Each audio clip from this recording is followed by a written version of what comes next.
গোপাল ভাঁড়ের আজকের মজার গল্পটি গোপালকে গামছা পরানো। তখন গ্রীষ্মকাল, রোদের দারুণ তেজ।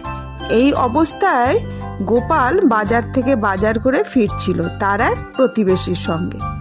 গোপাল মোটা মানুষ, তারপর বাজারও অনেক করেছে।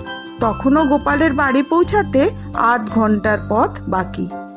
গোপাল আর হাঁটতে পারছে না। সে সঙ্গের লোকটিকে বলল, ওই যে পথের ধারে সামনের পুকুরটা, ওখানে গাছতলায় একটু বিশ্রাম নিয়ে আবার হাঁটা যাবে।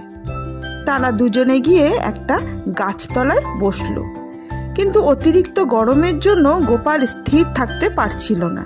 সে সঙ্গের লোকটির কাছে জামা কাপড় ছেড়ে একটা গামছা জড়িয়ে বলল, ভাই, ভীষণ গরম লাগছে, আমি ঠান্ডা জলে একবার গাটা ডুবিয়ে আসি, তুমি আমার জামা কাপড় আর বাজারটা